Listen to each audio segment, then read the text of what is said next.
welcome to Maple Groove. I'm here with episode 1 of the series of my immigration journey to Canada. In this series, I'll be telling you about the steps that I took for my immigration journey and some of the behind the scenes stuff for it.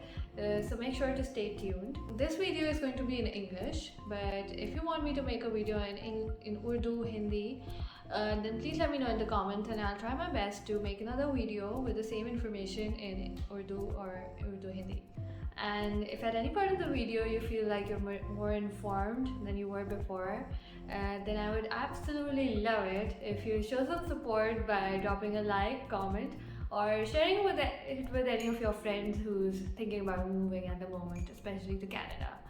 So let's dig right in. Alright, so the first episode is about why do I want to move. I know you're watching this video and probably wondering that, I already know my reasons for moving, that's why I'm here watching this video. But I'm here to tell you to step back a little once again and just think about it. In the first half of the video, I'll be explaining about why is it important to think about these reasons for moving. And in the second half of the video, I'll be helping you with some factors that you can think about when you're making this decision.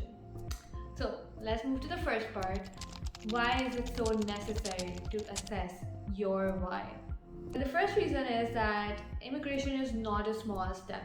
It's a very huge step and it can be a beautiful journey only if you are 100% committed to it, you are 100% aware of what is coming your way, and you're 100% willing to embrace all of it, the ups and the downs. So it is very important to know your reasons for moving before you make this very huge decision that is probably going to change your life.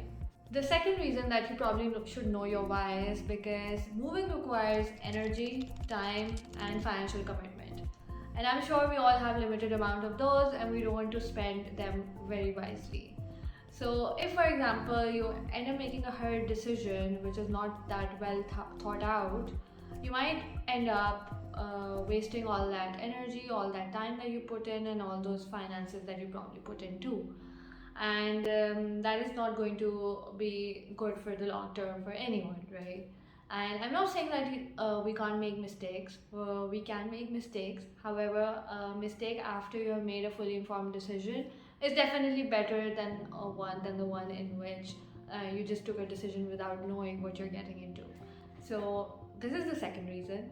And let's get to the third reason. The third reason is that when we see others around us making this decision to immigrate to another country, it is very, very natural to assume that what is good for them is also good for me. And that's why we just embark on that journey without thinking about, their circumstances can be different than ours, and what's good for them is probably, there's a chance that it's not good for me too. So you need to really step back and think about, are you trying to move because you just saw a bunch of other people move abroad around you and now you want to make a similar decision because you think that is probably good because everyone's going, just follow the flock, it's probably good for me too. No, that is not the case. Everyone's circumstances are different, and given your circumstances, staying where you are might turn out to be a better decision. Who knows? So now I'm going to help you in the second half of the video. I'm going to help you identify some of the factors that you can take into account while you're deciding or discovering your whys of moving. I will divide those factors primarily into two parts. One are the pull factors and the other part is the push factors. So what are pull factors? Pull factors are those factors that attract you in the country that you want to move to. Here we're talking about Canada. So what are those factors that attract you about Canada which pull you towards Canada? So think about all those pull factors.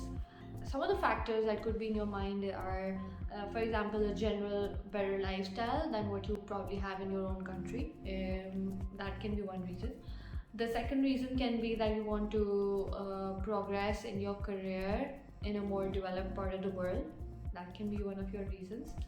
The third reason is that you probably want access to better healthcare or better transport, or just other stuff like that. Or you already have immediate family members in Canada and you want to move to reunite with them. And lastly, it can also be, for example, especially for girls, It can be because you are looking for a country in which you can be more, you can have more freedom to move about. Yeah, you feel more safe. So this can also be one of your pull factors. Now, let's come to the push factors. I'm not going to talk much about push factors because they can be very different depending on the country that you're in right now.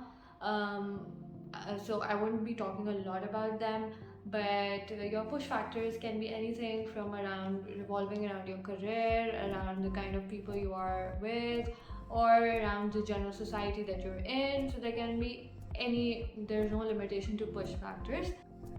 It's very important to objectively assess your push factors with the criteria in mind that all your push factors should be something that you think on the other side Canada can provide you with. So if you're looking for something, if you're running away from something, make sure that you're running away to a place which has those things that you want. So that's about it. For me, I had a mix of pull and push factors. For me, pull factors were around generally better quality of life, standard of living, generally better conditions to live, a better career, everything around that. And then on the second hand, my push factors were also very strong. I started to generally not feel safe in my country and not have the freedom to move about, the kind of freedom that I wanted. So I had a combination of both pull and push factors, and I did do my assessment very objectively before I decided to make this move.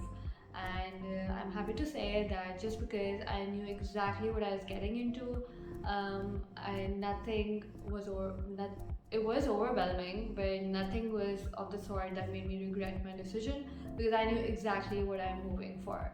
Therefore, I again stress, make sure you know your whys, and today's episode is all about that before we dig right into the whole immigration process that brought me here. So, alright, have a great day. Do share with your friends who are looking for information on immigration because I'll be sharing my own journey and I did my application myself. So I probably will have a lot to say about it. However, I'm not an immigration consultant and this is not an immigration consultancy channel.